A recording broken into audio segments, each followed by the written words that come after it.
ხლებაში ორი ადამიანი შენებლობიდან გადმოვარდა, დაიღუპა და ორი არის დასახიჩრებული. რითი ხდებოდა ამ ხალხის აყვანაზე, რა ტიპის ლიფტი იყო, რა იყო. ეს არის საშინელება ადამიანის სიკვდილი და მარტო ეს სფერო კი არ არის მშენებლობა. რა ტიპის საკვებს ვღებულობთ ჩვენ თბილისელები? დღეს მაგალითად დაიწერა რომ კომპანია მითანას პროდუქციაში აღმოჩნდა ჭხირები.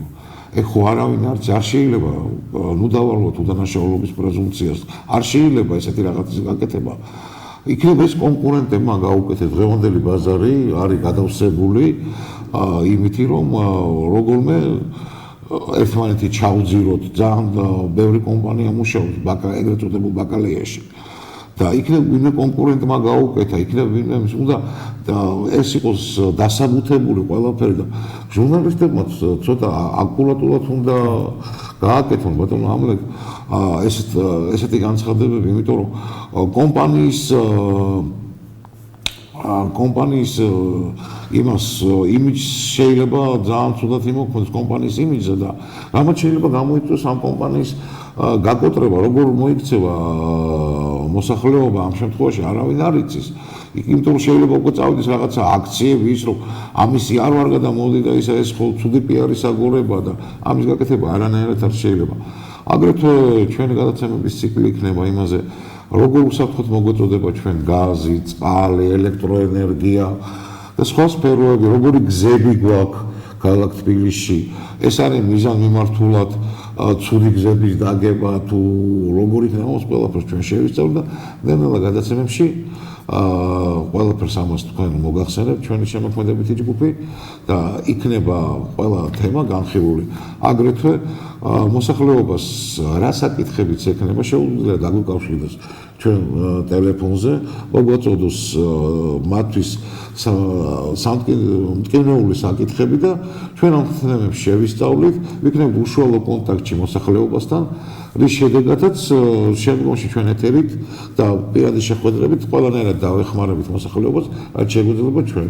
ბატონო ამლეთ, გთხოვთ ეხლა მე მაინტერესებს თქვენი აზრი როგორ შეიძლება ერთობლივად ეს გავაკეთოთ, რომ საზოგადოება დაეხმაროს იგივე ჩვენ მთავრობას, რომ ავაშენოთ ეს ახალი საქართველო, რომ ადამიანის სიცოცხლე ქალაქ თბილისში იყოს უსაფრთხო. სხვა შორის ძალიან საინტერესო თემა წამოწევთ თქვენ ამ თემაზე სამწუხაროდ სისტემურად არავინ არ საუბრობს, იმიტომ რომ ეს თემა არის საკმაოდ სერიოზული, მოითხოვს საკმაოდ სერიოზულ განათლებას. სამწუხაროდ ჩვენ საზოგადოებაში ძალიან ცოტა ექსპერტი არის, რომელიც იმენა საინჟინრო და ასეთ ტექნიკურ საკითხებში ერკვევა და თუ ვინმე ერკვევა და დასაქმებული არის, მას აქვს უკვე კორპორატიული ინტერესები და რა თქმა უნდა, თუ მას კორპორატიული ინტერესები აქვს, ყველა დაიცავს დაუშვათ, რომ ჩვენ ვაწვდით სუფთა წყალს, ჩვენ ვაკეთებთ ყველაზე კარგ ხარისხიან პროდუქტს და ეს თავისთავად გასაგები არის და აქ არაფერი განსაკუთრებული არ არის. მაგრამ აუცილებლად უნდა არსებობდეს საზოგადოებრივი მონიტორინგი. ახლა არის მაგალითად ხარისხთან დაკავშირებით, როგორც ჩემთვის ცნობილი არის, ჩამოყალიბდა სახელმწიფო დონეზე სხვადასხვა ინსპექციები, რომელიც ერთი მხრივ თითქოს კარგია, მეორე მხრივ შეიძლება კორუფციის წყარო გაჩნდეს, გახდეს და ჩვენ კარგად გვახსოვს ყოფილი მთავრობის და მანამდეც დაუშვათ, იყო ასეთი ინსპექციები და კორუფციის წყარო იყო და ფაქტობრივად მე მოშალეს, მე რომ მოიშალა, აღმოჩნდა რომ თურმე საზოგადოებისათვის საჭირო ყოფილა, იმიტომ რომ ვაკხანალია იყო, არანაირი შემოწმება არ ხდება არც პროდუქტების, არც დაუშვათ იგივე საერთო მდგომარეობის, ჩვენი გარემო არის ყველაზე მნიშვნელოვანი ადამიანისათვის. თუ გარემო არ არის წესრიგში, გარკვეულ ნორმებში მოქცეული, იგი რა თქმა უნდა აისახება ჩვენი მოქალაქეების ჯანმრთელობაზე, ჯანმრთელობას კიდევ ჩვენი ბიუჯეტიდან, ჩვენი ჯიბიდან ვაზღოთ. ეს არავინ არ გჩუქნის, საყიდო კი არ გჩუქნის. ჩვენი ჯიბიდან ვაზღოთ ამას, ვით დასაქმებულები ვარ და აქედან გამომდინარე ჩვენ ჯანმრთელობას რო ვფრთხილდებით, საკუთარ ჯიბებს და საკუთარ ქვეყანას ვფრთხილდებით. ამიტომ ვფიქრობ, რომ უმნიშვნელოვანესი არის განსაკუთრებით ახალგაზრდების მომზადება. თქვენ აი ხლა საუბარში სანამ ჩვენ დავждებოდეთ, ბრძანეთ, რომ ძალიან სავალალო მდგომარეობა არის ინჟინრების თვალსაზრისით, ტექნოკრატები არ აქვს. ეს ძალიან ცუდი არის, იმიტომ რომ ისეთი პარამეტრები, როგორიც აი მაგალითად რო შევეკითხოთ ჩვენს ახალგაზრდებს, ხო? აი ჰაერი რა შემადგენლობის არის, ხო, რა შედის დაუშვათ იმ რასაც ჩვენ ვსუткავთ, ხო? ძალიან ცოტა ახალგაზრდა იქნება, რომელიც გაგვცემს ჩვენ პასუხს, თუ ის ქიმიკოსი არ არის. ხო, ჩვენ ამ დროს გვასწავლდნენ ამას სკოლიდან, რომ ვიცოდეთ წყალის ფორმულა რა არის, წყალის ნორმალური შემადგენლობა რა არის, იგივე ელექტროენერგიასთან დაკავშირებით რა არის დაუშვათ სიხშირე, რა არის ზაბვა, რა არის ამპერი და ეს ის მინიმალური ცოდნა არის, რომელიც აუცილებლად ჩვენ მოქალაქეებმა უნდა იცოდეთ. უპირველეს ყოვლისა უნდა ერკვევოდნენ, რას ნიშნავს მოვაწესრიგოთ ეკოლოგიური გარემო, რას ნიშნავს დავიცვათ სისუფთავე. ეს ყველაფერი ჩვენ ჯიბეზეა ისახება. ეს ყველაზე სწორი მიდგომა ცივილიზაცია, იმიტომაც მიდის ამ გზით, რომ ფაქტობრივად იგი ზოგავს თავის რესურსებს, ეკონომიკურ რესურსებს ზოგავს და აი ახლა თქვენი ეს ინიციატივა უსაფრთხო თბილისი მართლა ჩვენ გვაქვს ყველა საშუალება, რომ ჩვენი გარემო იყოს უსაფრთხო. უსაფრთხოებაში შედის ძალიან ბევრი რაღაცები. თქვენ ჩამოთვალეთ კიდევაც და ალბათ ჩვენ ამას დეტალურად განვიხილავთ, მაგრამ მნიშვნელოვანი ის არის, აი სწორედ ალბათ თქვენი გადაცემაც ალბათ იმაზე იქნება ორიენტირებული, რომ პირველ რიგში ადამიანებს მივცეთ საშუალება, რომ თავის ჯანმრთელობას გაუფრთხილდეს და მეორე მივცეთ საშუალება, რომ მათ ესე იგი დაზოგონ თავისი რესურსები, ისედაც გაჭირვებულ მდგომარეობაში არის ჩვენი მოსახლეობა და როდესაც ჩვენ აი ამ პარამეტრებს მივაწვევთ, მათ ესე იგი შეიძლება თავისი რესურსიდან ეს პარამეტრები ისე მართონ, რომ მათ შემოსავალი გაეზარდოთ. რა თქმა უნდა, ამაში მთავრობა უნდა დაგვეხმაროს, მაგრამ მთავრობა თუ არ გვეხმარება, მოსახლეობა უნდა მოვთხოვოთ, ჩვენს მიერ არის ეს მთავრობა არჩეული. ამიტომ პირველ რიგში წარმოდგენები უნდა გქონდეს, რასთან გვაქვს საქმე, რა მდგომარეობაშია ჩვენი ჰაერი, რა მდგომარეობაშია ჩვენი წყალი, მოგოწოდება თუ არა სწორად დაუშვათ ელექტროენერგია, მოგოწოდება თუ არა გაზთან დაკავშირებით სერიოზული პრობლემები არის, არა მარტო გაძვირებასთან დაკავშირებით, საერთოდ ამ გაზში მიწოდების პრობლემა, მაგის გარდა გაზის შემადგენლობის თვალსაზრისით, იქ მე არ ვიცი ახლა პრინციპში ზოგი ამბობს, რომ იქ ნაკლებად კალორიული არისო, არ არისო ის მარგი ქმედების კოეფიციენტი ისეთი რაფასაც ვიხდით, ეს უკვე რა თქმა უნდა ქიმიკოსები და სპეციალისტების ის არის, მე ამის კონტროლი ალბათ თვითონ სახელმწიფომ უნდა აწარმოოს და აქედან გამომდინარე მე ვფიქრობ, რომ ძალიან მნიშვნელოვანი არის ასევე დაზღვევის საკითხები. ეხლა საერთოდ ჩვენ ტელევიზია სიტყვაზე და საერთოდ ამ მიმართულებით თუ რაღაცა შეგვეშალა, ხო არსებობს მარეგულირებული კომისიიდან კომისიის დადგენილება, ეს ჯარიმები და აჯარიმებენ დაუშვათ იმ ფირმებს, ვინც უზრუნველყოფს, რომ მიაწოდოს ინფორმაცია ჩვენ საზოგადოებას და შედალოცილო თუ დაუშვათ ამის გამო დაჯარიმებები და მე ესე იგი დენს მითიშავ და ამდენის გათიშვასთან დაკავშირებით ესე იგი არანაირი სანქციები არ არსებობს. ესეც ფაქტიურად ხო ჩვენს ტვინზე და ჯანმრთელობაზე სხვა შორის 90-იან წლებში ძალიან ბევრი ადამიანს ფსიქიკური პრობლემები ჰქონდა, იმიტომ რომ ჩართავდნენ, გამოთიშავდნენ დენს, მე ისევ ჩართავდი, სულ მოლოდინში ვიყავით, ამ მოლოდინში კი წავიდა ჩვენი ცხოვრება და ალბათ ბატონო გიორგი, თქვენ უკვე აი ამ გადაცემებში ალბათ კონკრეტულად ისაუბრებთ იმ თემებზე, რა უნდა გააკეთოს ჩვენ მოსახლეობამ. პირველ რიგში არასამთავრობო ორგანიზაცია უნდა შეიქმნას სპეციფიკის მიხედვით. ამ არასამთავრობო ორგანიზაციებს საზოგადოება უნდა ამოუდგეს და შესაბამისად ფინანსური ისეც უნდა მივცეთ საშუალება, რომ ადამიანებმა იმოძრაოს. რა თქმა უნდა, ტექნიკითაც უნდა იყოს ნახჭორი, რადგანაც უნდა შეიქმნას ალტერნატივა. სახელმწიფოს თუ აქვს კომისიები და ინსპექციები, ვაიდა ესე იგი თუ გადავიდნენ და რაღაცა კორუფციაზე იმას მიყვეს ხელი, ხო? მარტო კანონის გამკაცრება არ შორის, უნდა არსებობდეს ალტერნატივა საზოგადოებრივი და რა თქმა უნდა კანონის უზენაესობა. აი თქვენ რა ფიქრობთ? თქვენ როგორ ფიქრობთ, ბატონო გიორგი, რომ მიმართულებით უნდა წავიდეთ? რასაკვირველი აქ უნდა იყოს საზოგადოება ჩართული ძალიან დიდი ენერგიით, ვინაიდან აი მაკონტროლებელი რა არის მაკონტროლებელი? ადამიანი როგორც კი საერთოდ მაკონტროლებელი შეიქმნა, ეგეთი შეიქმნა კორუფციის წყარო და სახელმწიფო ძლიერი მაშინ არის, როცა მისი მაკონტროლებელი არ მარცხენივ არ იყურება და მას უნდა მიეცეს იმისთან ხელფასი, რომელიც ადეკვატური იქნება იმისა, რომ მან არ გაიხედოს მარცხნივ და კონტროლი რო იყოს ძალიან მკაცრი.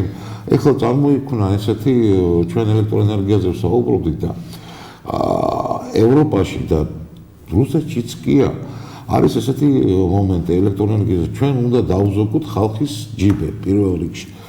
ევროპაში არის ესეთი რაღაცა მიღებული დენის ტარიფები, ორმაგი დენის ტარიფები.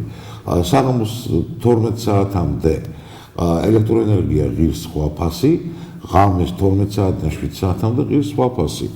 რატომ არ ხდება ჩვენთან საქართველოში, რომ მაგალითად ესე შემოვიდეს იგივე ჯერჯერობით თბილისში რიცხვები საკმაოდ კარგი ხანია დაყენებული უკვე 10 წელი ხდება, რაც EIS თელასმა გამოიტანა მაშინდელმა ეს რიცხვები გარეთ და ეხლა უკვე რიცხვების რესურსი გადის და თუ ეს რუსული კომპანია არის და მოსკოვში ესია, რატომ აქ თბილისში არ უნდა გააკეთონ, რომ ოლმაგიის იყოს გადახდა დღისით ღირდეს სხვა ფასი, საღამოს ტარიფი იყოს, ღამის ტარიფი იყოს სხვა ფასი ელექტროენერგიაზე. ანალოგიურად ჩვენ შეგვიძლია ვილაპარაკოთ უამრავ თემაზე, ბატონო ამლეთ. ჩვენ უნდა ვაფრთხილოთ ჩვენ მოსახლეობას რა არის საშიში.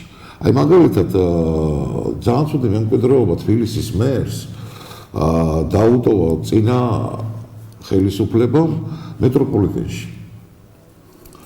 ძვირად ღირებული მოსაპირკეთებელი მასალები მოხსნეს და არის მიფარებული რაღაცა საეჭვო წარმოშვების პლასმასები. საეჭვო წარმოშვების პლასმასები, რომელიც ალების შემთხვევაში გამოყოფს იმისთანა მომწამლავ ნივთიერებს, არსებობს მაგალითად საფუძვლიანი ეჭვი და ინფორმაციები, რომ გამოყოფს ძალიან ტოქსიკურ ნივთიერებებს, რის შედეგადაც ადამიანის სიცოცხლეს შეექმნება ძალიან დიდი პრობლემა. მე მივმართე თბილისის მერიას და საკმაოდ შეშფოთებულები არიან მაგენი ამ საკითხით, ჩვენი თბილისის მერი ძალიან კარგად მუშაობენ, დაავალა რამოდენიმე ორგანიზაციას, რომ ეს ჩაისვა რემონტები, ამასთან დაკავშირებით პლასმასები უნდა მოაწილონ და საკმაოდ ხანდაზმული არის ესკალატორები თბილისის მეტროპოლიტენში და საკმაოდ დიდ თანხებთან არის საჭირო. აქ არის საჭირო მარტო თბილისის ბიუჯეტი არ ეყოფა ამ თანხებს. ვინაიდან 40 წელია ბატონო ამლეთ და უფრო მეტი ზოგი მეტროსადგური ფუნქციონირებს თბილისში და საკმაოდ დაღლულია მეტალი, ესე შეგვიძლია ვთქვათ. მეტალს აქვს თავისი დაღლა, თავისი ვადა ექსპლუატაციის და ყველაფერი კეთდება და საზოგადოებაც უნდა ჩაერთოს ამაში, უნდა რაღაცა გრანტები გამოიძებნოს, უნდა გადაიარაღება მოხდეს, ქალაქს სჭირდება დახმარება. შეიძლება იმას წერდნენ, რომ საუდის არაბეთის მეფემო 30 მილიარდი დაარიგაო თავის მოსახლეობას. იქნებ ქართულ ბიზნესმენებს ხოლმე დაეხმარონ თბილისს. გამოინახოს რამე დამატებითი თანხები, გამოინახოს რაღაცა, რომ ეს მეტროპოლიტენი არის ის საშუალება, მაგალითად მე პირადად მეტროსთან ვაჩერებ უკვე მანქანას და მეტროთი მოძრაობ, იმიტომ რომ ყველაზე სწრაფი დღეს არის თბილისში მეტრო. ყველაზე სწრაფი არის დღეს მეტრო და არც ის საცობები, რომელიც არის, ეს საკმაოდ დიდი პრობლემაა ბატონო ამლეთ. ახლა თქვენ გიორგი ბრძანეთ, რომ იქნებ ბიზნესმა გამონახოს საშუალება. საერთოდ ასეთი მიდგომები არსებობს ცივილურ ქვეყნებში, რომ ერთი უნდა იყოს ეს კერძო საკუთრება ან სააქციო საზოგადოება, ჯობია რა თქმა უნდა სააქციო საზოგადოების კულტურა დავნერგოთ, რომ ყველა მოქალაქეს საშუალება ქონდეს მიიღოს აქტიური მონაწილეობა ამა თუ იმ დაუშვათ სერიოზულ ფირმაში და ორგანიზაციაში ეს ერთი და მეორე შეიქმნა სპეციალიზირებული ფონდები, რომელიც უშუალოდ იგივე დააფინანსებს არასამთავრობო ორგანიზაციებს, რომელიც სპეციალიზირებული იქნებიან იმ კონკრეტულ პრობლემაზე, გრანტებსაც მოიძიებენ, გამონახავენ რესურსებს, სხვა შორის სოფლიოში დღეს ფულის სიჭარბე არის. პრობლემა იმაში კი არ არის, რომ ფული არ არის. პრობლემა იმაში არის, რომ არ არის კონკრეტული პროექტები, სადაც შეიძლება ეს ფული დაბანდეს.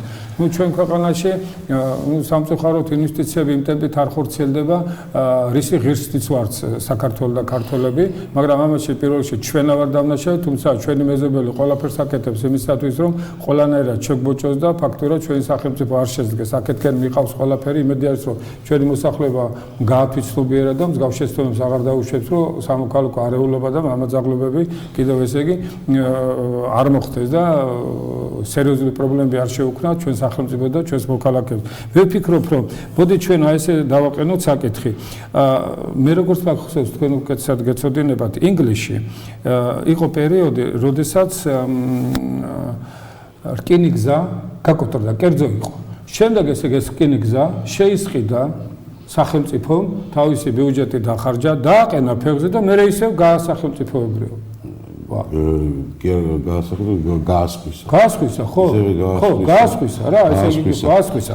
ეხლა რა არის? ფეხზე დააყენა და გაასხვისა. თუ დაუშვათ მეტროს, ხედავთ რომ სახელმწიფო ბიუჯეტი, თბილისის ბიუჯეტი ვერ ერევა, მაშინ უნდა გამოიძებნოს რაღაცა ფორმა, იგივე კერძო სააქციო საზოგადოება რაღაც, იმიტომ რომ მეტრო ყველგან მომგებიანი არის. მით უმეტეს თქვენ როგორ ბრძანეთ, პრობლემები არის გადაადგილების რაღაცა, გადაიტანეს მანქანები, რაღაც ერთადერთი საშუალება არა მარტო გზების სწორი დაგეგმა და შემოვლითი გზები და ისე, არამედ მეტროს უფრო ხარისხიანი ამუშავება და მისი გამტარიანობა.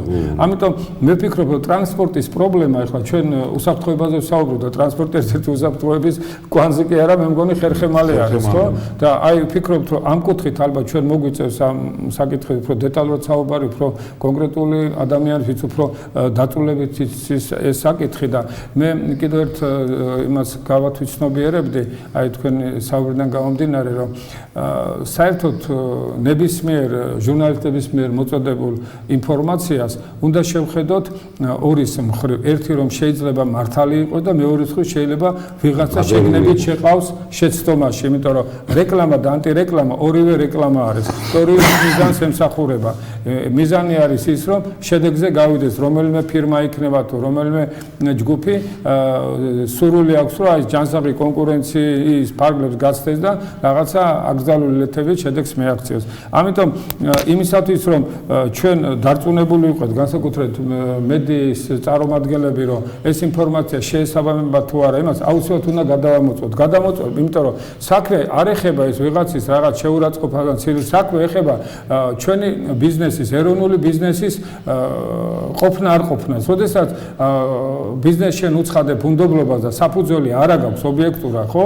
შენ ფაქტობრივად, ესე იგი, იმ ფირმას აკოტრებ, გამიგე და აუცილებლად ეს უნდა გადამოწმოთ. როგორ უნდა გადავამოწმოთ? არის შესყიდვების ის, სხვა შორის, ზოგიერთი მედია საშუალება, განსაკუთრებით ტელევიზიები, ზოგჯერ ანხორციელებენ ხოლმე შესყიდვას, მე მეაქვს რაღაცას ამოწმებენ და ეს უკვე ობიექტური ინფორმაცია და ასეთ რა თქმა უნდა მედია საშუალებას უნდა მივესალმო და ჟურნალისტებიც უნდა წავახალისოთ. სხვა შორის ახალისების ფორმაც არის მოსაძებნი, მაგრამ არა სახელმწიფო უნდა ახალისებდეს ჟურნალისტებს, არამედ ფონდები.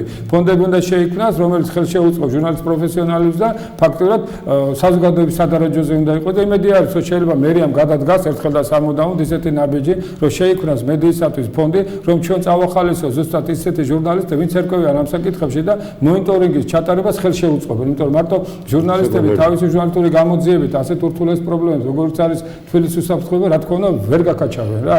ნუ მოვთხოვთ ახლა ჟურნალისტებს, რომ ახალი ქვეყანა აგვიშენოს. რასაკვირველია, ჟურნალისტი ბატონო ამლეთ არ არის ის პროფესიონალი, რომელმაც იცოს შეიძლება იცოდეს ის ტექნიკური ნიუანსები, რაც არსებობს სხვადასხვა სფეროში და ჟურნალისტმა შეიძლება დაინახოს რამე პრობლემა და ის თქვას, მაგრამ ის შეიძლება საერთოდ სინამდვილეში საერთოდ არ იყოს პრობლემა, ის იყოს ის ციკლი, სამუშაო ციკლი, რაც ხდება ყოველთვის და იმანის შეიძლება, მაგრამ აქ ცოტა თხილად უნდა მიუდგეს ჟურნალისტები, ვინაიდან ამ მიდგომამ რამე ცუდი არ გამოიწვიოს.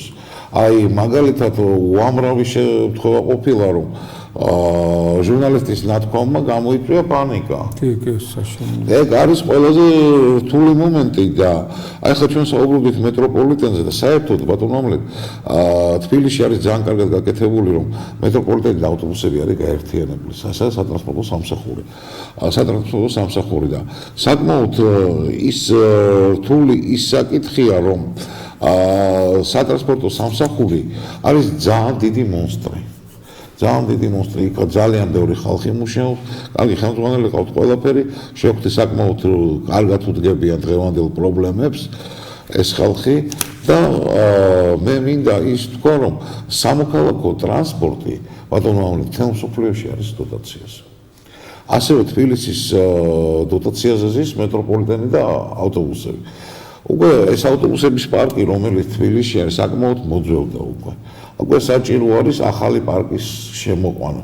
აი მაგალითად თბილისში მოძრაობს ეგრეთ წოდებული ბოგდანის უკრაინული წარმოების ბოგდანის ავტობუსები, დიდი ბოგდანები.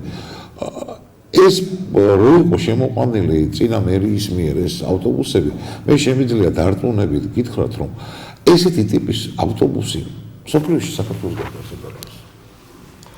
ვისი ინიციატივა იყო ეს ამ ავტობუსის შემოყვანა? წარმოიდგინეთ თბილისს დაახლოებით 150-150 ეგეთი დიდი ავტობუსი ჭირდება.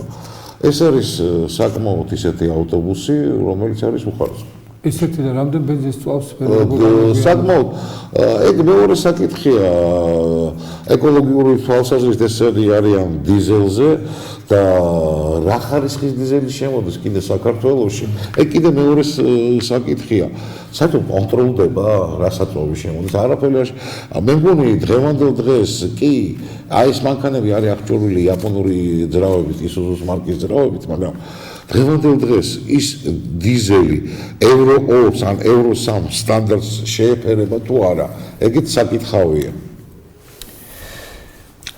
და ალბათ შეიძლება უკეთესი იქნება როგორც ევროპა უკვე გადასულია ტრანსპორტის თვალსაზრისით ბატონო ჩემო გაზზე ანუ სამოქალაქო ტრანსპორტი ევროპაში ამ ქვეყნებში არის გადაყვანილი გაზი შეიძლება საქართველოშიც მოხდეს აი ეს კარგად შესწავლა ამ საკითხის კი საინტერესო იდეა არის ჯერ ერთი მე როგორც ვიცი გაზი არ გამოყოს ისეთ ლამდნენ ნივთიერებებს ტყვიას მაინც არ შეიცავს გაზი ძალიან მნიშვნელოვანი არის თუმცა გასაც ბატონო ამლეთ აი მაპატიეთ რომ გაწყვეტიებთ გაზი არის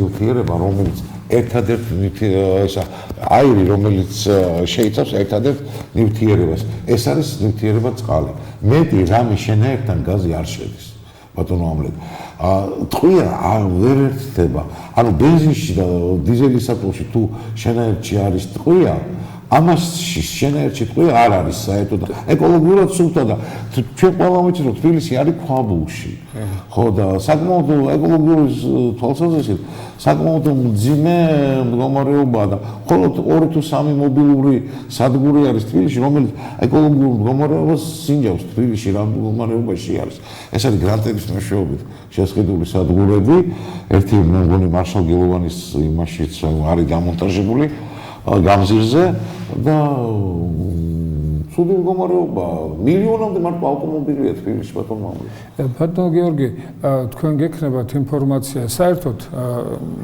მე როგორც ვიცი ამინდისის ყველა იმაზე არის პანელზე სადაც ავტობუსების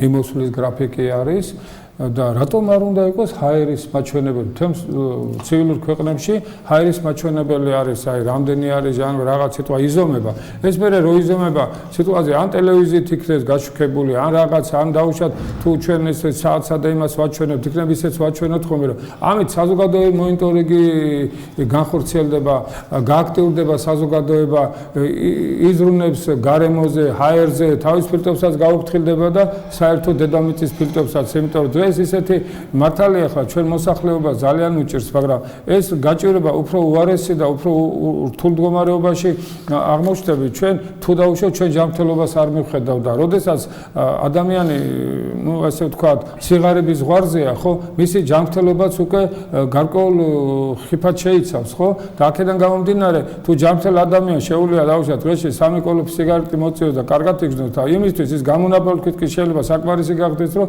სერიოზული დაუშვათ მიიღოს ჯანმრთელობის თვალსაზრისით გაუარესება და აი თქვენ როგორ ფიქრობთ რატომ არ კეთდება ეს რატომ არ არის ესეთი მონიტორებზე ან რაღაც ტექნოლოგია ალბათ ძვირით ჯდება მაგის თავიდან არ იყო ჩადებული მაგრამ საკმაოდ კარგი აზრია ბატონო ამლეთ რომ ეს ხალხი იყოს ინფორმირებული აი იგივე იმ ტაბლოზე სადაც ავტობუსის განრიგი გამოდის რომ რა ქარია, რა ტემპერატურა, რა მონაცემებია და ეს ხო ცენტრალიზებულია და კომპიუტერით მოდის და GPS-ის სისტემა. ან ტელევიზიაში იყო დაუშვათ სიტყვაზე ეს მონაცემები, ხო არის ბირჟის მონაცემები. რომ ალბათ დაგდება დრო და ჩვენც მივიღოთ მაგ საკითხამდე უკვე საქართველოს ეს ყველაფერი უჩვენო, აი მაგალითად იაპონიაში დგას აპარატები, ჟანგბადის აპარატები.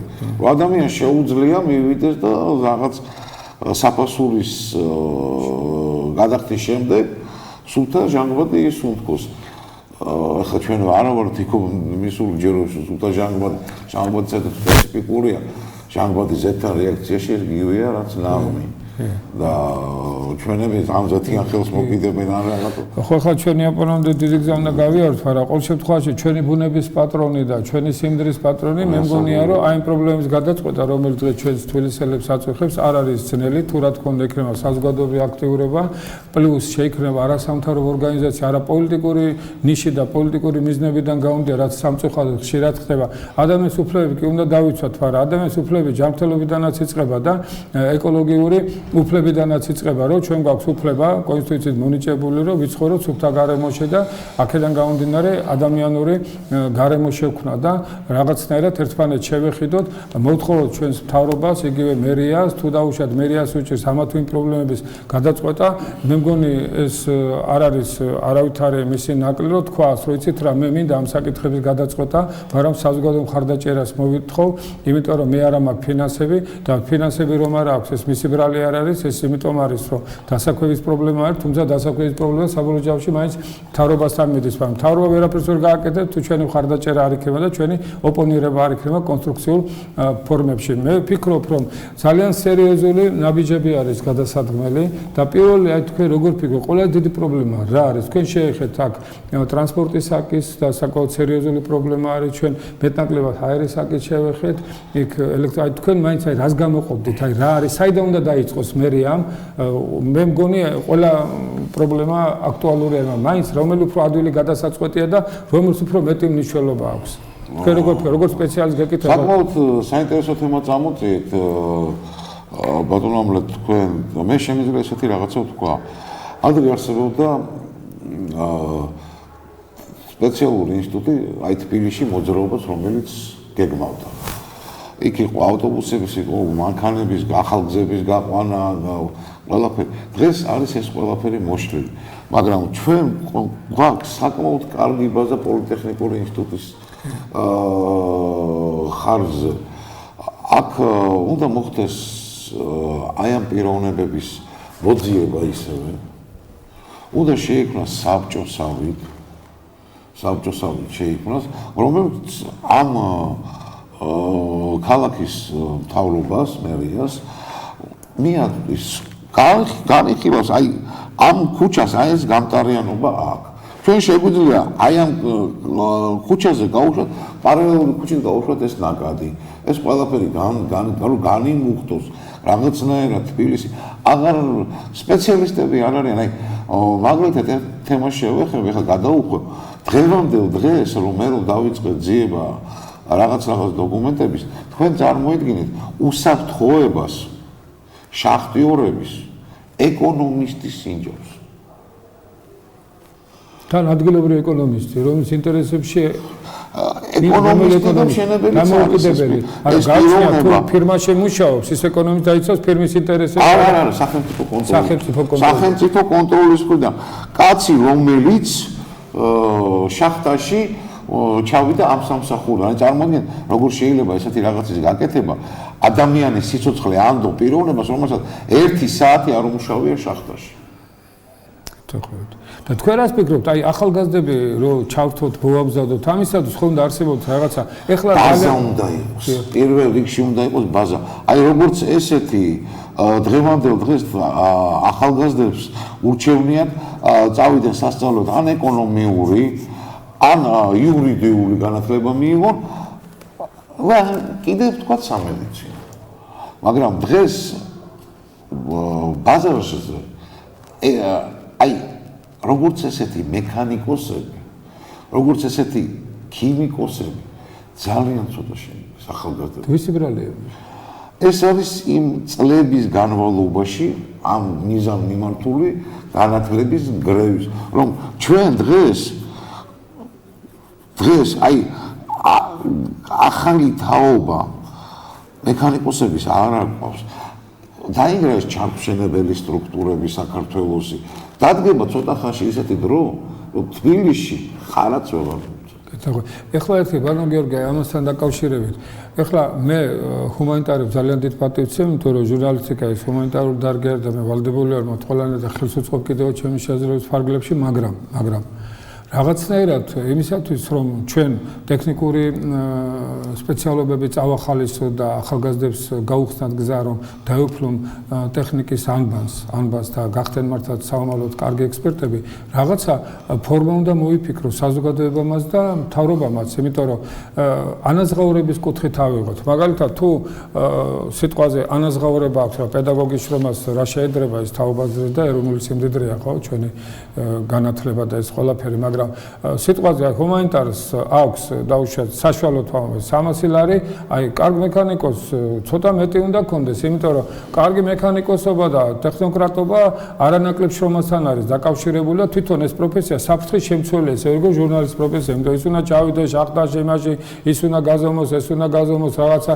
ესეთი აქტიური იმაში უწევს გარემოში მუშაობა ხო უნდა წავახალისოთ როგორ მაგალითად სიტყვაზე ადრე იყო ყოფილი მთავრობის მერმა თავის ინტერესებიდან გამომდინარე იყენებდა რომ აი დაუშვათ ტექნიკურ განათლებაზე ვინ შევიდა მგონი ეს მექანიზმი ხლაც არის დარჩენილი იქ რაღაც სახელმწიფო აფინანსებდა დაუშვათ და დაიწყო ეს ხო ჩვენ თუ არ გვეყოლება ახალგაზრდა ტექნოკრატები საქართველოს ყოველთვის ერთ ადგილზე იქნება და ეს ერთი ადგილიც არ იქნება შენარჩუნებული უკან დავიხოთ იმიტომ რომ შეუძლებელია მithumet ისეთ პოტენციის მქონე ქვეყნის როგორც არის საქართველოს რომ ჩვენი ტექნოკრატები არ ყვავი მაშინ უნდა მოვიწიოთ ჩვენი მეზობლებიდან ინჟინრები თურქები დაუშვათ ჩინელები იქ ვინც აყვავს და ჩვენ ფაქტურად თქვენ ჰუმანიტარები და მარტო მომხმარებლები ჰუმანიტარები იმ შემთხვევაში ამართლებს როდესაც ეს ტექნიკური ბაზა და ტექნოლოგიური ბაზა არის განვითარებული იმიტომ რომ ის ყვება დღეს ეკონომიკას და არა მარტო დაუშვათ ფული და ჰუმანური განათლება ყველაფერი დაფუძნებული არის თანამედროვე ტექნოლოგიის განვითარებაზე და მithumet-ის უსაფრთხოების საკითხი მაგრამ ერთ სიტყვით კიდე მაპატეთ რომ ლაფად გადაბარი ჯერ არაფრით არ შეუძლიათ რა ლაფად გადაბარი რაზე ვლაპარაკობ აი ის ელემენტარული ცოდნა ძალიან მომწონს მე რომ დღევანდელმა მთავრობამ დაიწყო პროფტექნიკუმების სტილის მომზადება თქვენ ახლა ბრძანეთ აი მაპატეთ კიდე რომ შეგაწყვეტინეთ ეხლა რომ დავიწყოთ მომზადება როგორც სპეციალისტი როგორც ინჟინერი რომ ჩამოყალიბდეს პიროვნებას ცოტა 10 წელი ჭირდება ეს 4 წელი სწავლა ის ცოტა ოდენობით პრაქტიკა ხომ უნდა შეიძინოს აი წარმოიდგინეთ 10 წლით უკანა ვართ გადასული ეს ჩემზე უფროსი თაობა უკვე დაბერდა ჩემ თაობაში მომუშლილი იყო სპეციალისტები ძალიან ცოტა დარჩა და გავაწლები რომ აი დღეს უკვე მოდის იმისთან სიტუაცია გვაქვს რომ კანჩის დაკავება არის ეს ხალხი კანჩის დაკავება აქ უკვე არ არის ელექტროშედუღებაზე აქ არ არის საინჟინრო რუქის დამზადებაზე აქ უკვე ლაპარაკი ზედმეტია ძალიან ცუდ მდგომარეობაში ვართ უკვე და იმანაც გამოიწვია დღეს გაზის პრობლემა რო ვთქვით თბილისში გაყვანილია თბილისის მოსახლეობას გაზი მიეწოდება ჩვენ შემდგომ გადაცემაში ამას შევეხებით პოლიეთილენის მილით რომელიც მსოფლიოში აკრძალული ანუ თბილისელების სიცოცხლე ჩააყენეს საფრთხეში ეცე გამოგ სამწუხაროდ თბილისელების სიცოცხლე ჩააყენეს საფრთხეში და არსებობს რიგი დოკუმენტები ჩვენ გადაცემაში ალბათ ჩვენ ბატონო კიდე განვიხილავთ მაგ თემას რომ წარმოიდგინეთ რომ უვიცობა მიგვიყვანა ეთანხმებით.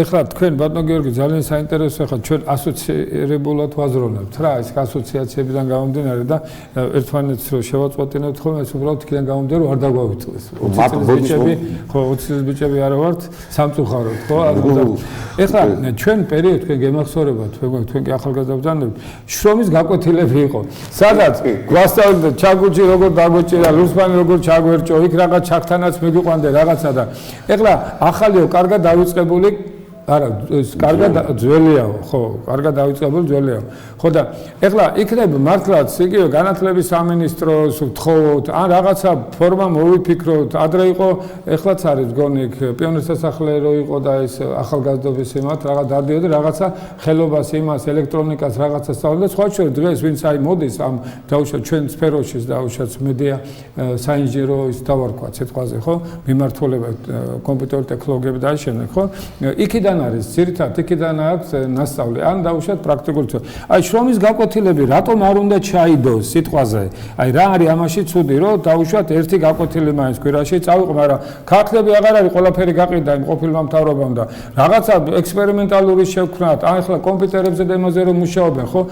კომპიუტერები და ის ვირტუალური სამყარო ვერ შეცვლის, ვერ ჩაკუჭ, ვერ ლურსმანს, იმიტომ ახალგაზრდამ ბავშვმა თუ ხელი არ მოკიდა ჩაგო, თუ ხელში არ ჩაირთხა რაღაცა, ესე იგი ის უსაფრთხოებას ვერ ისწავლის, ხო? გამორიცხულია. პირიქით კომპიუტერული სამყარო, ეს ვირტუალური სამყარო ადამიანს უსაფრთხოებისგან კი არ იცავს, უსაფრთხოებას უზრდის, იმიტომ რომ მას გონია რომ იქ რო ვიღაცა გადმოვარდა, მერე წამოხდა, ასე დაემართება მასაც. ამიტომ ფიზიკურად უნდა ვასწავლოთ ჩვენ შრომის თუ ჩვენ გვასწავლდნენ სხვა შორის. რისი გაკეთება შეიძლება და რისი გაკეთება არ შეიძლება. ჩვენ გვასწავლდნენ მაგას. მე მაგალითად ბატონო ამლეთ დამაინტერესა პოსტსაბჭოთა ქვეყნებში როგორ აღდგას ეს საკითხი. იცით მახსენდება ესეთი русули сакта фирме одинокий предоставляет общежитие. Армен Джигарханяни тамашობს იქა, უтрам яйшица, полдень яйшица, вечером омлет. მე მახსენდება როგორ თქვა ძალიან ჩვენი ბავშვობა. იქ შრომის გაკვეთილებზე ნემსი როგორ გაეკერათ, როგორ საჭმელი გაემზადებინათ, როგორ ჩვენ ბიჭები გვასწავლდნენ ელემენტარული სახრახნისის ჩაშვებას, კლიბით მუშაობას, მესამე კლასში ვიყავი, რომ პირველი გამოვაჭრებინეს ფადერიდან ვასკვლავი. ეს კომუნისტური ის იყო მაშინ და უბრალოდ რა არის ხერხი დაკავებას გვასწავლია, იმას გვასწავლა. და დღეს უკვე ისეთ სიტუაციაში ვართ, რომ კაცმა რომ ხერხი დაიჭიროს კომპიუტერთან მივა და აჭეს რა არის ხერხი გაიგებს კარგი არა პრაქტიკულად ხონდა გახერხო ხონდა გააკეთოს ხერხი დაკავება უნარჩვევები ხო გამომიშვა და უბრალოდ აი წლების განმავლობაში ეს მიდიოდა უკან და ეს თქვენ სწორედ ბრძანეთ რომ იგივე მიმართოთ ალბათ უნდა განათლების სამინისტროს რომ ეს შრომის გაკვეთილები შემოვიღოთ თორე კი კარგია უნარებს რომ აბარებიებენ ხალხს და იმას მაგრამ ის უნარი საიდან მოდის ცხოვრების პრაქტიკიდან მოდის გითხრათ აი ახლა თქვენ სხვა შორის იგივე ხარი დამიჭრე და კარგი არის მე მაგალითად მერიასაც ვთხოვდი რომ რაღაცნაირად აი შრომის გაკვეთილებთან დაკავშირებით რაღაცა პროექტი მოეფიქრებინა განსაკუთრებით აქ საუბარი არის მოზარდთაობაზე იმიტომ რომ მოზარდმა უნდა გამოიმუშაოს სიყვარული საერთოდ ტექნიკის მიმართ სიყვარული თუ არ არის არც მიდრეკილება არ არის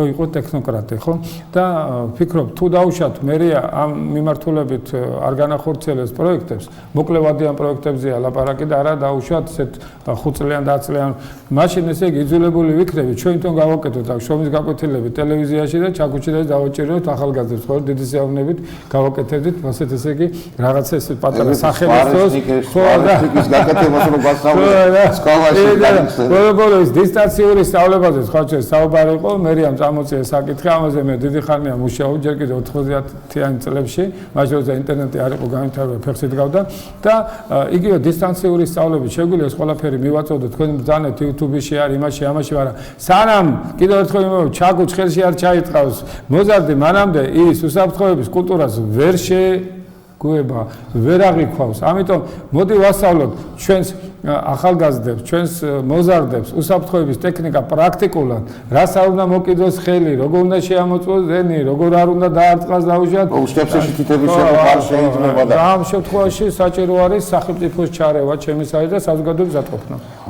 მე მაგალითად ჩემს ცხოვრების გამოცდილებიდან ესეთ რაღაცას გავიხსენებ. როცა ვაშენებდი საბაჟოები მაქვს აშენებული ამერიკული პროგრამა იყო წითელი ხიდის და ყაზბეგის საბაჟო ამერიკელებმა ეგრეთ წოდებული აი შემოვიღეთ რაღაცა სიტყვა ტრენინგი რატომ ქართული სიტყვა არ აქვს კარგი სწავლება რატომ მინდა ამ ტრენინგს რომ მეუბნებიან სწავლება შემოვიღეთ სწავლება და როცა მიგვიყვანეს ამ სწავლებაზე და რო დაგვიწყეს აი კითხვების დასმა და პასუხი ჩემი ასაკის იყო ძირითადად დაკომპლექტებული რამოდენიმე ფილმის წარმომადგენელი იყო იქა და რო დავიწყეთ და პასუხების სწორედ გაცემა რო დავიწყეთ ამერიკელებმა ესე შემოგვხვდეს და საიდან იცით ესე იგი იმათვის იყო ძალიან გასაოცარი რომ ჩვენმა ინჟინერ-ტექნიკურმა პერსონალმა საკმაოდ კარგ დონეზე იცოდა ეს უსაფრთხოება, ეს ისა და თქვენ რომ გადამზადება არ ჭირდება, მაშინ მოგვეცეთ მეთქი სერტიფიკატები და პირდაპირ მიგვიშვით მეთქი ამერიკული პროექტი იყო იქა და არა თქვენ მაინც უნდა გაიაროთ. ნუ მეცინებოდა უბრალოდ ისეთ ელემენტარულს გვასწავლდნენ თავიანთი გაგებით, რომ მე მგონი გვინეობის ეგონეთ მათ და მე კი არ მივტერი იმ საბჭოთა წყობა, საით თქვენ მძანეთ ეს საფუძველი სკოლაში იწვევდა. კი. და აი დღევანდელ დღეს ავიღოთ ისეთი ლიაფსუსებია დაშვებული თბილისში, იგივე მშენებლობაში. აი თბილისი საერთოდ არის სეისმური ზონა. ამხელა ძალიან მომწონს ბატონ დავით ნარმანიას ის პროექტი, რომ აი ეს სახლები, რომელიც დღეს ამ ხელაზე რომ წამოუჭიმეთ, ეს სეისმურად გამძლე სახლებია. მეორე საკითხი ბატონო ჩემო, ჩვენ ყველა კარგად ვიცით ჩეჩეთის დედაქალაქი, ხო? იმ ხელა შენობა წამოუჭიმეს, მაღალი შენობა წამოუჭიმეს და ერთი რაღაც არ გაითვალეს, თბილისშიც იგივეა. თბილისში ყველაზე მაღალი შენობა, ყველას გვაქვს 11 სართული. არა, თბილისის მერია იყო. თბილისის მერია იყო და თბილისის მერია იყო 22 სართულიანი, ხო? 22 სართულიანია თბილისი, თუ 21 სართულიანი. აი წარმოიდგინეთ, ჯვარი წერია 40 სართულიანებს რო ვაშენებთ ახლა. აი სვავ ღია ეთერში მე ვიცი, რომ თბილისში კიბე არ არსებობს სადღაც 20000 სართულზე, სახანძროს არა კიბე 20000 სართულზე რო ხანძარი მოხდეს. თქვენი ციფრი მერიას კი არა, ჩვენ იუჯითმა ჩაგვიკეტა, აქ რო რამე მოხდეს, კიბები ჩახერგა, მიიტაცა და მე არ ვიცი ეს განუკითხაობა არის, ვის მიმართოთ, არ ვიცით, არც გვაძლევს საშუალება საერთო ლიფტით ვიმგზავროთ, არ გვაძლევს საშუალება, ღმერთმა რამე რომ მოხდეს, ხო? ყველა ის კარები ჩაკეტილი არის, ფაქტობრივად უნდა დავიღე, რატო ვამბობ, რომ ფაქტობრივად ჩვენ უნდა გავაძლიეროთ ისე ვამბობ, ზედამხედველობა, არა მარტო სახელმწიფოს მხრიდან. სახელმწიფო ზედამხედველობა არის პირველ რიგში დაგმო, რომელიც თავის დროზე მოშალეს ეს. წინა მთავრობამ ერთი ხელის მოსმით რომ მოშალა ყველაფერი. აი წარმოიდგინეთ, წერხელ ლაპარაკობდი რომ 40 სართულიანს ვაშენებთ თბილისში. 40 სართული დაახლოებით 120 მეტრო, 3 მეტრო ითვლება სართული. ბატონო ჩემო. 120 მეტრო. ყველაზე მაქსიმუმი, რაც კალათად საქართველოში არსებობს, ეს არის მე მგონი ბატონ ბიძინას სამშენებლო კომპანიას აქვს 60 მეტრამდე არის კალათა. მეტი მაღალი კალათა საქართველოში არ არსებობს იცით. აი რომ მოგვივიდეს ხანძარი მე-20000 სართულზე, იცოდეთ რომ იქ ყველა დაღუპულია. იქნება რა თბილისის მერიამ თუ ვინმე მერიიდან მოისმენს ამ საკითხს და შინაგან საქმეთა სამინისტრო ხანძარს საწინააღმდეგო სამსახური არსებობს. აი დაფიქრდით ხალხო, რას ვაკეთებთ? 20000 სართულზე რომ ადამიანი ხანძარში რომ მოყვება, ის ცოცხალი რანაირად ლიფტი არ იმუშავებს. ლიფტი რომ გადმოხდება იქ შიშით რაც გააკეთებს, შეიძლება გადმოხდეს, შეიძლება რაღაც ის მოხდეს და აი ამისთანა აფსუსებია საქართველოში დაშვებული. ამდენ მაღალ სართულიან სახლებს ვაშენებ და ხალხის შედეგად ვერ ჩავაქრობ ეს ხალხი დაღუპული იქნება.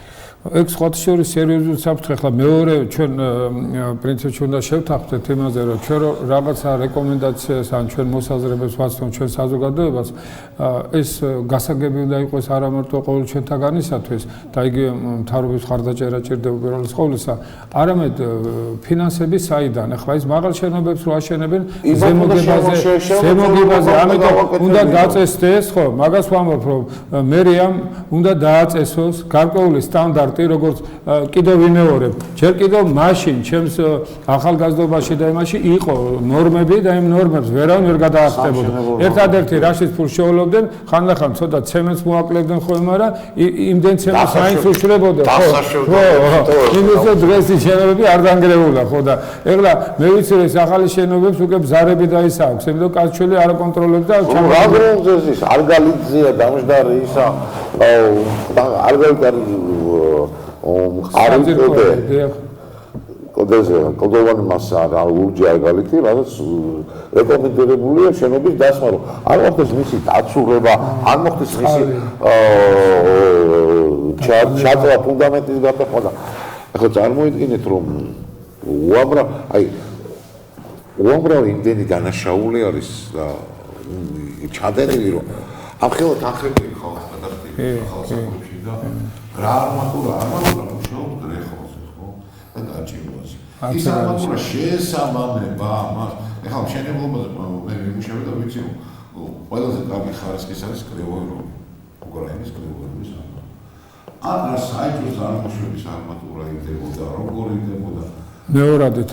ეხლა ვანო გიორგი, მაგაში მე აბსოლუტურად გეთანხმებით, მაგრამ ჩვენი საზოგადოებისათვის რო იყოს აი ესეთი გასაგები, უპირველეს ყოვლისა ჩვენ რა უნდა გავაკეთოთ საზოგადოებამ, იმისათვის რომ დაუშვათ ის ყველაზე სერიოზული პრობლემები, რომელიც დაკავშირებულია წყალთან, ჰაერთან, ჩვენს უსაფრთხოებასთან, იქ რაც შეეხება მიწისძვრებს იმას ამას, ჩვენ ახლა ყველა მოკვდავივართ, მაგრამ სიკვდილზე არ ფიქრობთ. ხარავინ არ ფიქრობს, რომ როდესღაც დაუშვათ მიწისძვრა მოხდება, მაგრამ ესეც უნდა იყოს გათვალისწინებული საზოგადოების უსაფრთხოებაზე უნდა ზრუნავდეს არა მარტო საზოგადოება და არასამთავრობო ორგანიზაციები, რომელიც სპეციალიზირებული არიან ამ მიმართულებით, რომ გაათვითცნობიერებინონ საზოგადოებას, არამედ უპირველეს რიგში სახელმწიფო უნდა ზრუნავდეს. ხო, აი ახლა გამოკვეთილი არის მერიაში გარკვეული მიმართულებები, სხვა შორის გამკაცრებული არის მშენებლობასთან დაკავშირებული გარკვეული ნორმები დაწესდა. მაგრამ ამის კონტროლი უნდა არსებობდეს, რომ მე ადრე იყო ის, როცა რა იყო არქიტექტურის თუ ისა ზედამხედველობის ის პირიქით ხელს უშლედავს ვაფშე დაამახიჯეს ისევ ის ხალხი მუშაობს ის ზედამხედველობაში, რომელსაც სული ამოაძროს ჩვენს ბიზნესის წარმომადგენლებს, უნდა და ერთ მახსოვს ის გაკეთება უნდა და რაღაცა დაგება უნდა და რა იქ მას ჰქონდა რაღაცა ესეთი არა ის კომერციული ფართი რაღაცები, ვენები გადაიჭრეს, სანამ ესე იგი მე ესე იგი ისევ ესე იგი თვითონ დააგე, თვითონ დახარჯეს ფული. ეს საერთოდ აი ეგ სამსახური კი უნდა არსებობდეს, მაგრამ თვისობრივად განსხვავებული უნდა იყოს, აი ყოფილი მთავრობის დრო დამსჯელი არ უნდა იყოს და ეს პოლიტიკური, თუმცა ახლა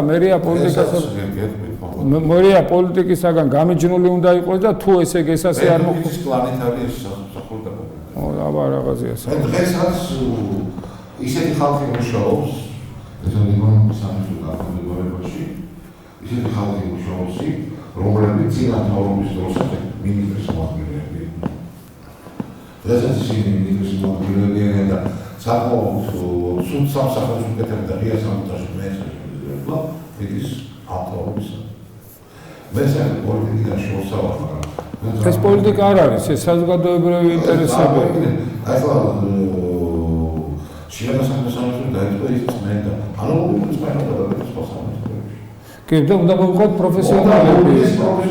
ამ პროფესიონალების კონცენტრაცია. უკვე ის კონცენტრაცია.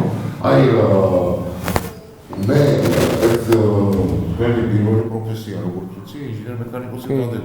ევოლუმენტარი იციან რა არის. კბილის მოხაზულობა როგორ იქნება იცი რა. გეთანხმებით აბსოლუტურად. მაგრამ აქ საუბარი არის ერთ ძალიან მნიშვნელოვან საკითხზე და ეს საკითხი არის ის, რომ ჩვენ რა თქმა უნდა ჩვენს მოქალაქეებს ვერ მოვთხოვთ რომ მათ დაუშვათ საინჟინრო რაღაცა ის კონდეთ, ვიც დაუშვათ ამ სფეროში არტილერიის, მაგრამ ის ელემენტარული ცოდნა, რომელიც აუცილებელი არის მისი უსაფრთხოებისათვის, ეს ცოდნა უნდა მივაწევოთ ჩვენ. ახლა როგორ უნდა მივაწევოთ? უკვე მედიის საკითხებია, თქვენ ბრძანეთ, ბატონო გიორგი. მედიას უნდა ქონდეს სპეციალური გადაცემები, რომელიც მოსახლეობას ისე გასართობ ფორმაში, ლამაზ ფორმაში მიაწოდებს დაუშვათ უსაფრთხოების ელემენტარულ ნორმებს, როგორ დაიწყო შორის სხვადასხვა ფირმები აფინანსებდა ხოლმე სარეკლამო რგოლებით იყო, მაშინ რამოდენიმე ადამიანი კი 10 ადამიანი დაიღუპა ამ გაჟონებით გაზის და ასე შემდეგ და იყო, მაგრამ ეს იყო ესე იგი რაღაც ერთჯერადი, მაგრამ დგება საკითხი, ეს ვინ უნდა დააფინანსოს? რა თქმა უნდა, კერძო კომპანიები არ არიან ვალდებული, მათ რაც უნდათ იმას გაუშვებით, უკანონს არ არღვევენ, ხო? მაგრამ უნდა გააკეთოს ბიუჯეტმა უნდა გამოყოს თანხები, რომ ესე იგი აი ეს უსაფრთხოების საკითხები წამოწევს განსაკუთრებით, რასაც უდიდესი მნიშვნელობა აქვს ჩვენი საზოგადოებისათვის და უნდა დააფინანსოს ასევე ის პატარა გადაცემები, რომელიც აუცილებელია, რომ ელემენტარული ცოდნა ჩამოვყალიბდეს ჩვენს მოზარდებს, იგივე ჩვენს მოქალაქეებს უსაფრთხოებასთან დაკავშირებით. აქ ლაპარაკი არ არის მარტო მექანიკურ და ესეთ მოწყობილობების უსაფრთხოებაზე და დენზე და გაზზე და რაღაცა. თუნდაც ტრანსპორტის მოძრაობის ვარიანტი ადრე გვასწავლებდნენ სკოლაში 1000-ე გადაცემები იყო, უძღვნიდნენ ამას. ეხლა რო შეეკითხა, რა დროს უნდა გადავიდეს, რა დროს უნდა გადმოდეს, საით უნდა გაიხედოს, დაუშვათ იგივე ფეხით მოსიარულე. საერთოდ ეს ყველაფერი, ესე იგი ყველაფერი კეთდება სამწუხაროდ იმისათვის, რომ ადამიანმა უსაფრთხოდ არ იგრძნოს ჩვენს ქვეყანაში თავი და ჩვენ გვინდა პირიქით ყველაფერი გავაკეთოთ იმისათვის, რომ ადამიანი იყოს დაცული. სხვა ჩვენ საუბრობთ ამას წინათ ვიდრე ეთერში შემოვიდოდეთ. უსაფრთხოების კონცეფცია ძირითადად რამოდენიმე ეტაპისაგან შედგება, რომ ჩვენ მოსახლეობამ იცოდეს. ერთი სახელმწიფო უსაფრთხოება, რომელიც არის პირამიდის მწვერვალი, საზოგადოებრივი უსაფრთხოება და საერთო უსაფრთხოება თანხმედრაში არის განსხვავებული არის და ასევე საზოგადოების და საერთო სახელმწიფო მთავარი ღერძი და გული არის მოქალაქე. ესე იგი მოქალაქის უსაფრთხოებამდე დადის საბოლოო ჯამში სახელმწიფო უსაფრთხოება. მოქალაქის უსაფრთხოება ორი ნაწილისაგან შედგება. ერთი ფიზიკური უსაფრთხოება და მეორე მორალური უსაფრთხოება. ანუ ჩემ ფასეულობებს თქვენ ნუ შეეხებით. ეს უნდა იყოს კონსტიტუციის გამაგრება. მე ხო არ ვეხები უმცირესობის ფასეულობებს და ქვებს არ ვესვრი, ხო? მით უმეტეს კონსტიტუციაში კი ჩავდეთ. მაგრამ მე ეროვნულ კულტურას, ეროვნულ თვითყოფადობას ნუ მართვით და ნუ ეხებით, ნუ რა, იმიტომ რომ ჩემი კონსტიტუციური უფლება, მე ვიყო ქართველი, მე მინდა ვიყო ამ ქვეყნის მოქალაქე. აქედან გამომდინარე, მე რა მინდა თქვა, ამას თავისთავად არა მარტო ჩვენი კულტურა, მე რა რომ ჩვენ მეტნაკლებად დღეს უმრავლესობა ვარ და უშუალოდ ვინც ქართულ მენტალიტეტს პატივისცემს, ოღონდ ლაპარაკი არის არა იმ მენტალიტეტზე, რომელიც ხელს უწყობს ჩვენი ქვეყნის განვითარებას, ხო? ეხლა მეორე საკითხი არის, როდესაც ჩვენ ვსაუბრობთ მეორე მთავარ საკითხზე, ფიზიკურ უსაფრთხოებაზე, აი სწორედ ამაზე მიდის ღებჯელობა, რომ როგორ მე ჩვენს აუცილებლად ბომბი კი არ უნდა დაუშინო და იმისგან კი არ უნდა დავიცვათ, დაუშვათ იქ ისინი არ უნდა დავაყენოთ სიტყვაზე რა, იქ რაკეტები და რაღაცა ეს თავისთავად ასედაც უნდა იყოს დაცვა, მაგრამ საუბარია ფიზიკურ უსაფრთხოებაზე, რომელიც ყოველ წუთს, ყოველ დღე გველოდება, სახში მივართ, დენი არის, გაზი არის, ის არის. აი ამაზე ალბათ საუბარი ბატონო გიორგი, უფრო დეტალურად არის, შეიძლება გამოვყოთ კიდევ საკითხები. ხო, და მაპატიეთ რომ კიდევ ერთხელ მე ცოტა გურულები ხო იცით, ცოტა ფიცხები ვარ და ერთ თემას, აი დღევანდელ ახალგაზრდებს რომ შევეკითხოთ, ბატონო ჩემო, ავტობუსს როგორ ჩამოყავ, საიდან უნდა შემოუარო? ნახევარი საქართველოს ვერ გიპასუხებს. მე მართლა როგორ მასწავლე? უკნიდან უნდა შემოუარო, რომ ავტობუსი არის გზელი და წინიდან რომ შემოუარო, იქ შეიძლება ვერ გაინახო და აი ჩვენ ზარეთ რომ ეს ყველაფერი მოშლილია. აი ჩვენ ახალგაზრდობაში საგზაო წესების გაკვეთილები იყო და ეს იყო მე იმას კი არ მივტივი კიდევ ვიძახი კომუნისტური რაც კარგია რატომ აი ეს კარგი რაც იყო იქ ეს უნდა წამოვიღოთ ჩვენ და დღეს აი ახალგაზრდებმა ელემენტარული არ იციან რა როგორ გააკეთო არ იციან და იმიტომაც არის რომ ამდენი უბედური შემთხვევებია გზებზე ამდენი ალბათ თბილისის საკრებულო მერიამ ეს უნდა რაღაცა გაკვეთილები დავიწყოთ ან რაღაცა ხალხის განათლების უსაფრთხო ცხოვრების. ესე იგი, მაშინ მერიას უნდა ვთხოვოთ, რომ ამ მიმართ სხვა შორის მერია აფინანსოს ძალიან საინტერესო პროექტებს, მათ შორის არის ეს ციფრულ ტექნოლოგიებში საოფისე პროგრამების შესწავლა, კომპიუტერული ანბანის ასე ვთქვათ, პლუს მაგას ეხლა წამოიწყეს პროექტი მე მხარს უჭერ და იქ მეც რაც შემიძლია ჩემი რესურსით დავეხმარო, საუბარი არის დისტანციურ სწავლებაზე და სხვა შორის იგი უცხოენების მაგ მარტო ინგლისურ ენაზე არ უნდა იყოს საუბარი, რატომ არა ჩინური, რატომ არა რუსული, რატომ არა გერმანული სიტყვაზე არჩევანი უნდა მისცე ადამიანს, ხო? და პლუს მაგას, იქნებ მართლაც აი ეს საკითხები დაუშვათ უსაფრთხოების ელემენტარული კულტურის საკითხები. ხო, იქნებ აი ამ საკითხებზეც რაღაცა მერიამ გამოყოს რაღაცა ამ ფონდის შექმნას, ან რაღაცნაირად წაახალისოს არასამთავრო ორგანიზაციები, მე თვითონ შევუწყობ ხელს არასამთავრო ორგანიზაციების შექმნას ამ მიმართულებით, ოფისაც დაუთმობ დიდი სიამოვნებით გადაცემებსაც გავაკეთებთ ერთობლივად ჟურნალისტები ვართ ხო და რაღაცნაირად წავახალისოთ ეს რომ ნაკლები მსხვერპლი იყოს თბილისში უკეთესი როდესაც ჩვენ უსაფრთხო და დაცულ აგზობ თავს უფრო თამამი ხარ უფრო მხიარული ხარ უფრო ბედნიერი ხარ როდესაც გძნობ რომ რაღაცა შეიძლება მოხდეს დათქმული ხარ და არ შეიძლება რომ ახალგაზრდობა არ იყოს ოპტიმისტურად განწყობილი არ შეიძლება რომ ახალგაზრდობამ არ იცოდეს საკუთარი უსაფრთხოება როგორ უზრუნველყო თვითონ ეს არის მნიშვნელოვანი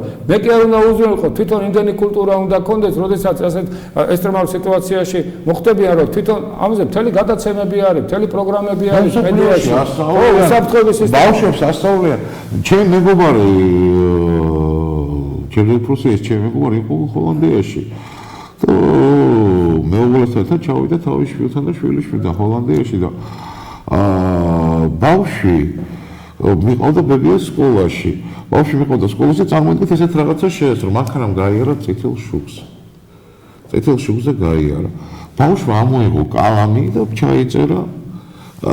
ჩაიწერა ბლოკნოტში და ბებიამ რო შეეკითხა, რა საკეთებოდა. აი მე ახლა ამას წავიღებ სკოლაში. იქ სკოლაში თუ გაჩვენებოდა. თუ კი მე მართალი ვიყავი 20 ევროს გადამიხდიან. გადიჯდა ბებია რა საკეთებს, რომ ჩაშვება არისო ესა ოჯახში რა. იქ რაღაცნაირად აი დაინტერესება არის იგივე იმ ბავშვის ან რაღაცის რომ ვასწავლოთ ელემენტარული მოძრაობის წესები არ ვიცი. აი დღეს ღმერთო მაპატიეთ რომ გავიფიქრე ესეთი რაღაცა, ქუჩას გადმოვდიოდი მანქანით. წესიურად როგორც კანონია მწვანე შუქზე დავიძარი, ერთმა მანქანამ წითელზე გამოერა, გვერდიდან მეორე მანქანამ წითელზე გამოერა. ესეთი რაღაცა ვთქვი, კაცო. როგორ უნდა ვინატრო მეთქი მიშა სააკაშვილი დრო მეთქი პატრული იყო მეთქი და აი ამას ვერ გაბედავდა მეთქი. მოშებულია პატრულიც ეთქობა კაცო რა. რასადავს არავინ აღარ იცავს ამ მოძრაობის ეს და ცუდი ამინდი რომ არის დაკვირვებული სტატისტიკურად თბილისში ხალხურ მოძრაობა არის.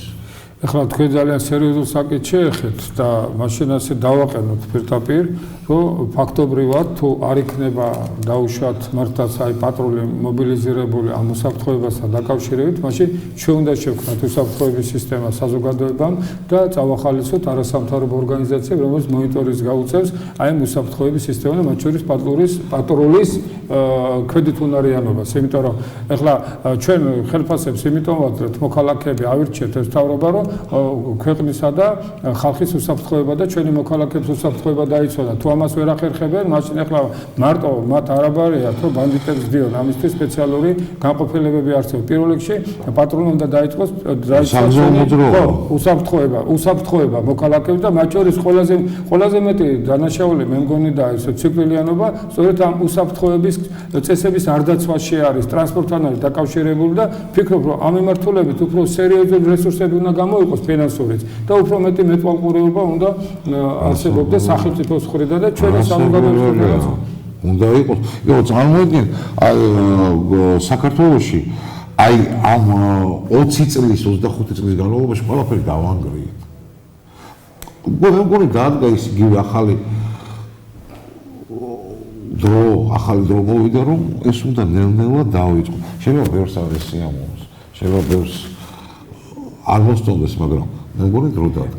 აი თქვენ აბსოლუტურად გეტყვით, მე მგონი დრო დადგა, რომ ჩვენ ერთხელ და სამუდამოდ ავაშენოთ ახალი საქართველო, სადაც იქნება ადამიანი დაცული, სადაც იქნება დასაქმების საშუალება, სადაც ადამიანებს ექნება განცდა, რომ ისინი ცხოვრობენ ბედნიერ და კარგ ქვეყანაში, რომელიც დაცული არის არა მარტო საზღვრების თვალსაზრისით, არამედ მომავალთან მიმართებაში. ეხლა ბევრი რამე გაკეთდა რა, ერთ-ერთი არის ჯანმრთელობის დაზღვევა. მაგრამ ჯანმრთელობის დაზღვევა ძალიან კარგი არის, მაგრამ პრევენცია რომ მე არ დავავადდე, ეს უფრო მნიშვნელოვანი არის, იმიტომ რომ ამ ჯანმრთელობის დაზღვევაში ჩვენ ფაქტიურად უზარმაზარ რესურსებს ჩავდეთ, მესამედი ბიუჯეტით ჩავდეთ, დასაქმებული ადამიანების ხარჯზე გავაკეთეთ ეს და უბედურება იმაში არის, რომ სამწუხაროდ ჩვენი მოქალაქეების დიდი ნაწილი არ უფრთხილდება ჯანმრთელობა და აი ამ ეროვნულ სიმდიდრეს ფლანგავს. რა სიგარეტზე და იმაზე არ ვლაპარაკობ, მარტო იგივე კვები რაღაცები და აღარ მინდა ამაზე, მაგრამ თუ პრევენცია იქნება, 1 ლარი რო ჩავდოთ ჩვენ პრევენციაში, ეს უკვე ალბათ ეხება ჯანმრთელობის სამინისტროს, იგივე მერიას, ყოველ ჩვენთაგანს ეხება. 1 ლარი რო ჩავდოთ პრევენციაში, ჩვენ 10 ლარს მოვიგებთ, იმიტომ რომ ჯანმრთელობის დაზღვევა დღეს ჩვენს ხარჯზე ხდება, არავის არ ეგონოს, რომ ამას სახელმწიფო გვიკეთებს. ეს ჩვენ თვითონ ვართ მისი დამფინანსებელი და უნდა გაუფრთხილოთ ჩვენ ჯანმრთელობას, უნდა გაუფრთხილოთ ჩვენს ფულს და უნდა გაუფრთხილოთ ჩვენს ბიუჯეტს, იმიტომ რომ იგი უნდა გამოვიყენოთ ეფექტიანად, რათა მოხმარდეს ჩვენი საქართველოს აღშენებლობას, ჩვენს წარმატებებს, ხალხის კეთილდღეობას. პირველ რიგში, აი მაგალითად შეიძლება ეგეთი რაღაცას შეიძლება აბსოლუტურად ვლაპარაკო, მაგრამ საწვავის 1.5 თეთრი თითო ლიტრიდან. გაყიდული საწვავის 1.5 თეთრი. რომ ჩაიდოს ამ უსაფრთხოებაში და სწავლებაში. სწორი არის. გაყიდულ ამ ნავთო კომპანიებმა რომ გაატყავეს საქართველო. ვიდრე პრემიერ-მინისტრი არ გამოვიდა და ეს არ დაიწყო ფასკლება არ წამო. ნახევარი თეთრი რო გადარიცხო ყოველი გაყიდული ლიტრიდან ამ თბილისისელების უსაფრთხოებისთვის. ამ ფონდის შეიქმნა. კეთახო, აი ეგ არის სწორი. მე გმინდოდა, იმიტომ მაგას ჩვენ ვერ დაავალდებულოთ, კერძო ბიზნესი არის, სახელმწიფოც კი, არა, სახელმწიფოც არ უნდა ჩაერიოს ახლა ეს ბიზნესი, მაგრამ ეს იმას არ ნიშნავს, რომ როცა ასეთი ვითარება არის და ფორს-მაჟორი იქნება იგივე ტრანსპორტთან დაკავშირებით, რომ არ უნდა ჩაერიოს, მაგრამ მე ვფიქრობ, რომ ეს უნდა იყოს ნებაყოფლობითი, ალბათ საზოგადოების აქტიურობაა საჭირო და მე ვფიქრობ, რომ არ უნდა იყოს პრობლემა, თუნდაც 1%, რა თქმა უნდა, ამას შესაბამისი ნორმატივები უნდა ახდეს. შეიძლება დაუშვა მერია მიიღოს რაღაცა ნორმატივები, იმიტომ კანონის მიხედვით მას არ შეუძლია საკრებულოში განიხილონ და თუ ნებაყოფლობითი უნდა იყოს, თუ გამოხატავს სურვილს დაუშვათ რომელიღაც წარმატებული ფირმა და რაღაც აიმართულებით შეიქმნას ფონდი, რა თქმა უნდა, ჩვენი საზოგადოების მხრიდან მხარდაჭერილი იქნება და თუ დაუშვათ ასეთი სურვილი არ იქნება, მაშინ ჩვენ გავაძლევთ მონიტორინგი, ეს რამდენს აფუჭებენ და რატომ აფუჭებენ. და მე უკვე თავისთავად დადგება საკითხი მათი პასუხისმგებლობის ეკოლოგიასთან მიმართებაში უნდა გამკაცრდეს. რა თქმა უნდა, როდესაც შემოაქვთ ტყვიაზე დამზადებული ბენზინი, ისინი უზარმაზარ ზიანს მარტო ბუნებას კი არა, ჩვენს ფილტრებს აყენებენ, ხო? აქედან გამომდინარე, კეთილი უნდა იქნებოდა და ქველმოქმედებაში მაინც გამოიყენონ ის რესურსები, რომელიც ჩვენი ჯიბიდან ამოდის და უნდა იქნებოდეს ფონდებს, სხვა შორის სიგარეტთან დაკავშირებით, ხო? იქ მთელი ფონდები იქნება და კურნალობენ და რაღაცა და ისა და ეს სიგარეტზე უარესი არის ამ ტყვიას სულთქავთ, ამ დროს აკრძალული უნდა იყოს ეს. მარტო მაგი კი არა ბატონო ჩემო.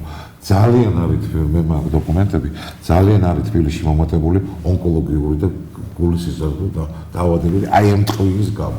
ხო და ეგ ხო არ იცის ჩვენმა საზოგადოებამ, მაგრამ ჩვენ არავითარ შემთხვევაში არც ერთ ფირმას და არც ერთ ორგანიზაციას არ უნდა მივცეთ საშუალება, რომ ჩვენი უსაფრთხოება კითხვის ნიშნის ქვეშ დააყენოს, ვითომეტე ჯანმრთელობაში და ჯანმრთელობის იგივე დაავადების კურნალობაში ჩვენ ფულს ხარჯავთ, კეთილი ნებოს იმ ფირმებმა, ვინც აზიანებს ჩვენს ეკოლოგიას და ჩვენს ჯანმრთელობას და რაღაცა გადასახადები მაინც უნდა ქონდეს, მაგრამ ისე ვიმეორებ ნებაყოფლობით. და მე მგონია რომ დღევანდელი ჩვენი საუბარი წაადგება ჩვენ საზოგადოება, ჩვენ პირიქით გვინდა რომ ოპტიმისტური განწყობა გვაქვს და ყოველთვის უნდა გქონდეს საქართველოს უდრეს ქვეყანა კიდევ ერთხელ ვიმეორებ და ყოველთვის ვიტყვი, ჩვენ არა ვართ განწირულები, ჩვენ ყველაფერი წინ გვაქვს, იმ შემთხვევაში თუ ჩვენ ვიქნებით აქტიური მოქალაქეები, თუ ჩვენ მთავრობას მოვთხოვთ იმას, რისის შესრულებაც მათ შეუძლია და მათ შეუძლიათ ბევრი რამის გაკეთება, რადგანაც საქართველოს ერთ-ერთი უმდრეს ქვეყანაა და გეოპოლიტიკურადაც ეს ასე არის და ფიქრობ რომ აი მემართულებით ჩვენ თუ უსაფრთხოებაზე გადავიტანთ აქცენტს, სერიოზული წარმატებაც იქნება ჩვენს პროექტებზე და იმედია რომ ხარსად დაგვიჭერს საზოგადოება და თქვენი აზრიც გვაინტერესებს საბოლოო ჯამში როგორ ფიქრობთ რომ ეს გადაცემები წაიყვანოთ. Ну ეს გადაცემები წავარდნელა ეთერში იქნება შესწავლილი სხვადასხვა თემები, ელემენტარული რა ტიპის ნატურა მოგვეწოდება თბილისში, როგორ შეიძლება ეკონომია გაწიოს ადამიანმა, ურჩიოთ ტექნიკურად ეს უსაფრთხო არ არის, ბავშვის თითი ჩარდეს იქ არ ჩარდეს, ეს ყველაფერი შესწავლა მოხდება და ნელ-ნელა მივოდით საქართველოს მოსახლეობას, რომ არ იყოს საფრთხე მათი სიცოცხლეში. დიდი მადლობა გადაუხადოთ ბატონო გიორგი ჩვენს მოგადოებელს. დაგემშვიდობებით, დღევანდელი გადაცემა ამაზე დამთავრებულია. მადლობა შეხვედრამდე.